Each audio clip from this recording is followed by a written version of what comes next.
بسم اللہ الرحمن الرحیم۔ السلام علیکم۔ حضرت داؤد علیہ السلام کی 99 بیویاں تھیں۔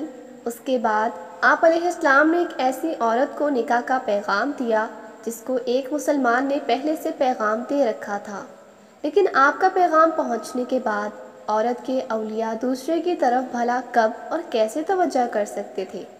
چنانچہ اس عورت کا نکاح آپ علیہ السلام سے ہو گیا۔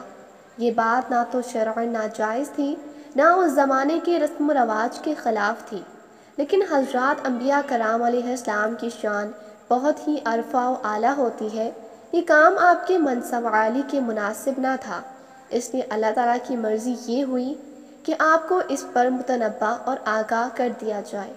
چنانچہ اس کا ذریعہ یہ بنا کہ فرشتے مدعی اور مدعا علیہ بن کر آپ کے دربار میں ایک مقدمہ لے کر آئے اور بجائے دروازے سے داخل ہونے کے دیوار پھاند کر مسجد میں آئے۔ آپ ان لوگوں کو دیوار پھاندتے دیکھ کر کچھ گھبرا گئے تو فرشتوں نے کہا، آپ ڈرے نہیں، ہم دو فریق ہیں، ایک نے دوسرے پر زیادتی کی ہے، لہٰذا آپ ٹھیک ٹھیک ہمارا فیصلہ کر دیجئے اور ہمیں سیدھی راہ چلائیں۔ ہمارا مقدمہ یہ ہے کہ یہ میرا بھائی ہے، اس کے پاس 99 دمبیاں ہیں اور میرے پاس صرف ایک ہی دمبی ہے۔ اب یہ کہتا ہے کہ تو اپنی ایک دمبی بھی میرے حوالے کر دے اور اس بات کے لیے مجھ پر دباؤ ڈالتا ہے۔ یہ بات سن کر حضرت داؤد علیہ السلام نے فوراً یہ فیصلہ فرما دیا کہ بے شک یہ زیادتی ہے کہ وہ تیری دمبی کو اپنی دمبیوں میں ملا لینے کو کہتا ہے، اور اس میں کوئی شبہ نہیں کہ اکثر سازشیں والے ایک دوسرے پر زیادتی کرتے رہتے ہیں، بجز ان لوگوں کے جو صاحب ایمان اور نیک عمل والے ہوں، اور ایسیوں کی تعداد بہت ہی کم ہے۔ مقدمے کا فیصلہ سنا کر حضرت داؤد علیہ السلام کا ماتھا ٹھنکا اور انہوں نے سمجھ لیا کہ اس مقدمے کی پیشی در حقیقت میرا امتحان تھا۔ چنانچہ فوراً ہی آپ سجدے میں گر پڑے اور اللہ سے معافی مانگنے لگے، تو اللہ تعالیٰ نے آپ کو معاف فرما دیا۔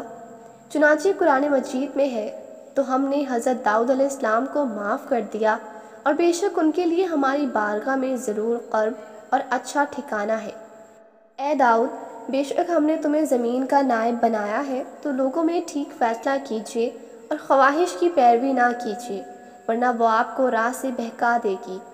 حضرات انبیاء کرام علیہ السلام کی شان بہت ہی عظیم الشان ہے، اس لیے بہت ہی معمولی اور چھوٹی چھوٹی باتوں پر بھی خداوند قدوس کی طرف سے ان حضرات کو آگہی دی جاتی ہے، اور یہ نفوس و قدسیہ بھی بارگاہ خداوندی میں اس قدر مطیع اور متواضع ہوتے ہیں کہ فوراً ہی دربار خداوندی میں سجدہ ریز ہو کر عفو تقصیر کی استدعا کرنے لگتے ہیں۔